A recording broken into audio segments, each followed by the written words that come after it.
So you are giving interview for the IOCL. No, sir, I'm giving interview for the RPSAM. Okay.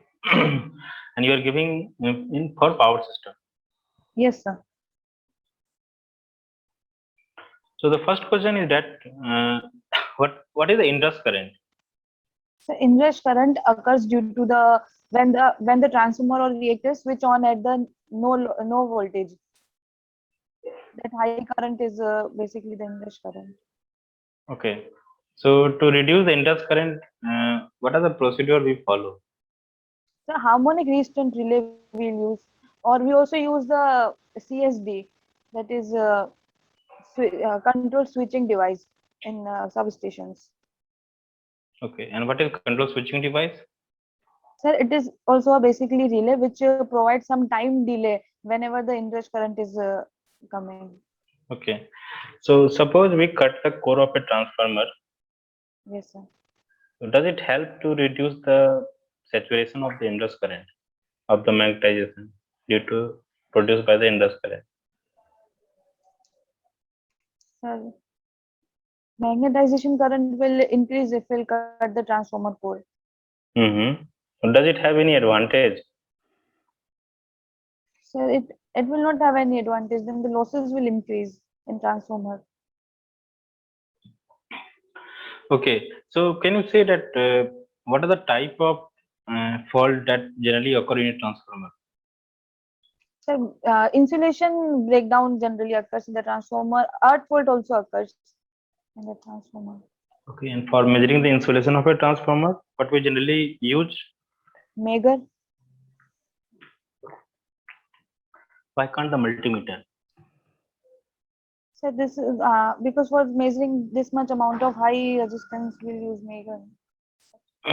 And after measuring the insulation resistance by the Megger, we generally connect the transformer to operate, or we follow certain procedure before applying. So what are the After applying the Megger, we suddenly connect the transformer to the load, or we follow some procedure. Thereafter, we connect the transformer.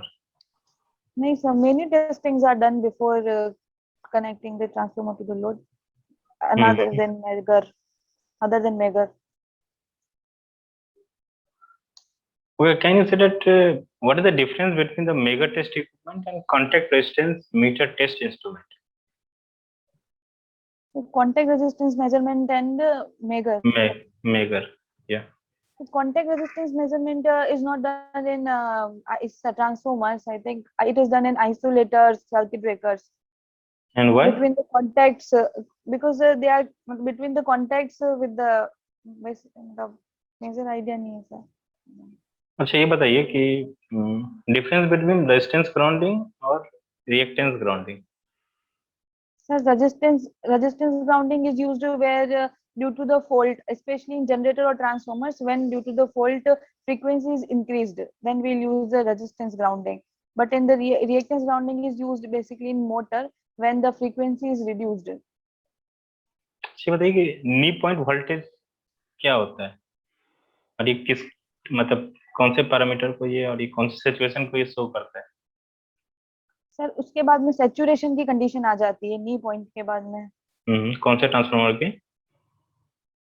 तो कौन से transformer की means? The potential transformer या current transformer? Sir current transformer के अंदर. अच्छा. ये बताइए कि जब हम वोल्टेज इंक्रीज करते हैं हाँ तो करंट भी इंक्रीज होता है. हाँ. तो क्या जरूरी है वोल्टेज रिले या ओवर करंट रिले का? तो वोल्टेज. अगर हम वोल्टेज इंक्रीज करते हैं तो करंट भी इंक्रीज करता है. हाँ तो वोल्टेज वोल्टेज रिले या ओवर वोल्टेज रिले या ओवर करंट रिले का क्या यूज है? सर अगर मतलब सिस्टम के अंदर ओवर करंट रिले या फिर ओवर वोल्टेज फ्लो करेगा, ओवर वोल्टेज की वजह से इंसुलेशन ब्रेकडाउन वगैरह हो सकता है. ओवर करंट की वजह से लॉसेस ज्यादा हो सकते हैं, आई स्क्वायर लॉसेस बढ़ जाएंगे, तो इसकी वजह से रिक्वायरमेंट रहती है. अच्छा ये बताइए कि प्रोटेक्टिव रिलेइंग का फीचर क्या क्या हो सकता है? प्रोटेक्टिव रिलेइंग का फीचर हम्म सर नहीं नहीं पता. अच्छा ये बताइए कि ट्रांसफार्मर में हम्म, जो बुकोज रिले हम यूज करते हैं, हाँ, तो उसका स्विचिंग मटेरियल किन से बना होता है, कौन से मेटल से? मरकरी से बना होता है। क्यों बना होता है मरकरी से? तो क्यों बना होता है सर, अभी याद नहीं आ रहा है सर, तब पढ़ा था। अच्छा, जैसे हम एरिस्टर का बात करते हैं तो दो तरह के एरिस्टर किसका आते सर? अरेस्टर। हैं। एरिस्टर, हाँ। ओके। तो सर्ज एरिस्टर और लाइटनिंग एरिस्टर, यस सर। तो दोनों में क्या डिफरेंस होता है? सर लाइटनिंग अरेस्टर हम लोग एक्सटर्नल जो सर्जेस होते हैं ना उनके लिए ज्यादा यूज करते हैं, और सर्ज अरेस्टर इंटरनल सर्जेस के लिए यूज किया जाता है। अच्छा ये बताइए कि जब जब पिन सॉकेट का हम यूज करते हैं, तो जो हम्म। हमारा टू पिन सॉकेट या थ्री पिन सॉकेट होता है, थ्री पिन प्लग में अर्थ का डायमीटर ज्यादा क्यों होता है in comparison of the two two pin?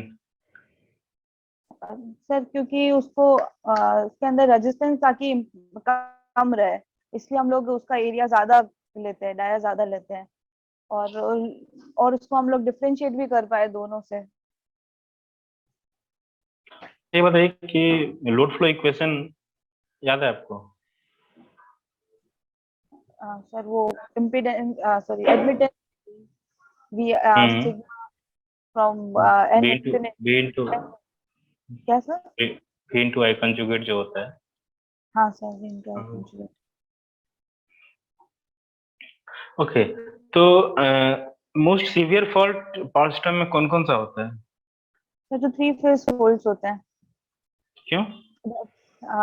क्योंकि वो मतलब सारे के सारे फेजेस को एक साथ ग्राउंड कर देते हैं, मतलब या तो ग्राउंड कर देंगे या तीनों शॉर्ट हो जाएंगे, तो मैक्सिमम अमाउंट ऑफ करंट उसमें फ्लो कर जाता है। सबसे ज्यादा फॉल्ट करंट की वैल्यू उसी में आती है, अच्छा। अगर लाइंस की बात करें तो। हम्म।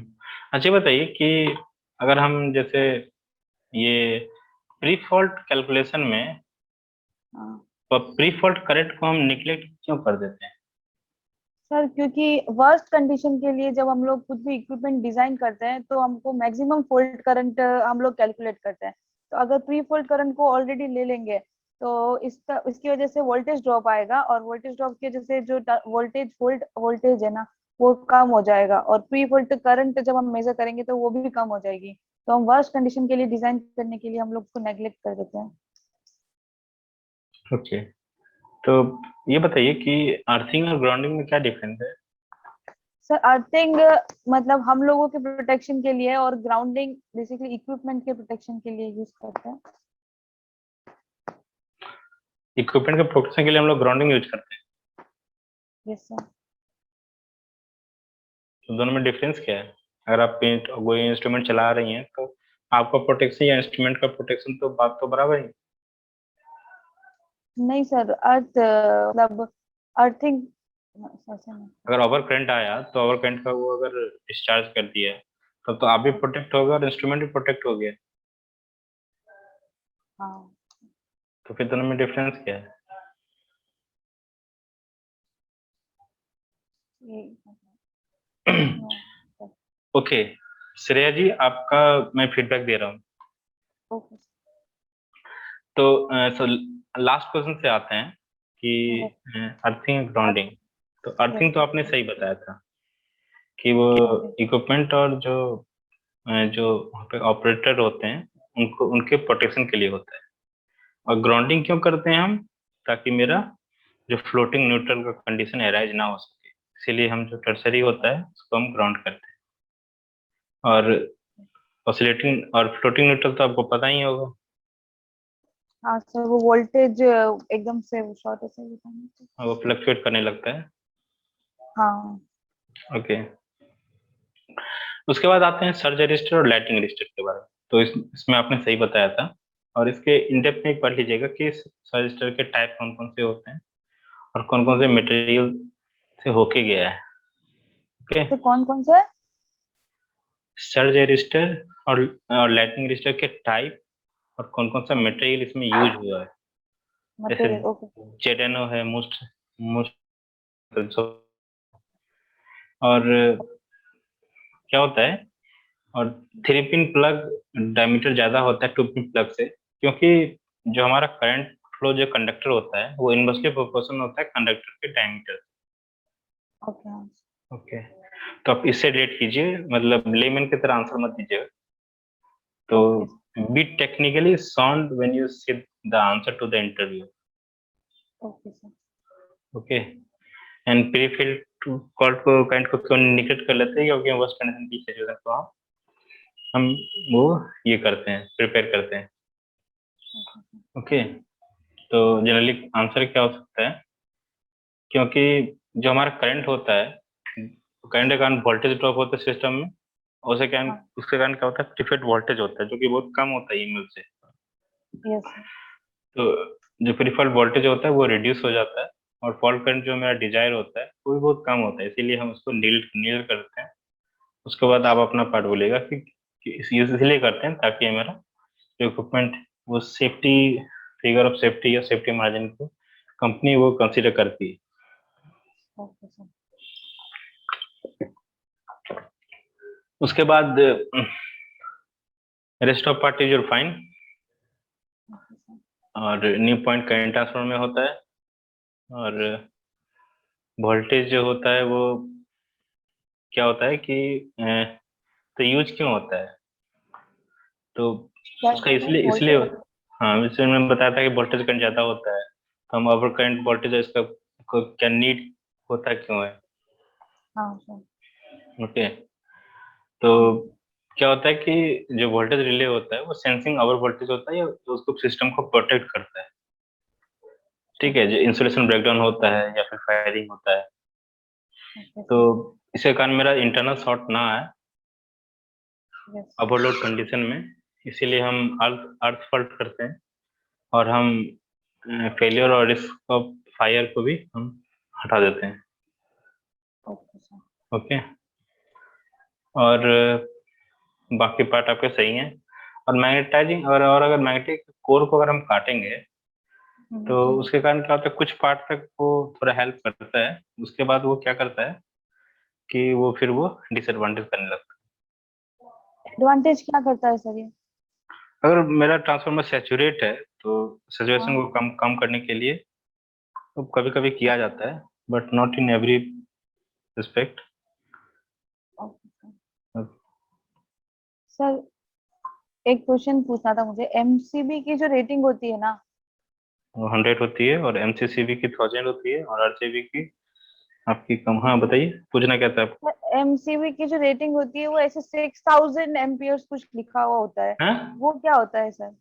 जैसे मतलब। एमसीबी की रेटिंग जो होती है वो आपको 100 में होती है, और एमसीसीबी की 1000 में। एमसीसीबी होगा वो, और एक आरसीबी होता है। Okay sir. ओके।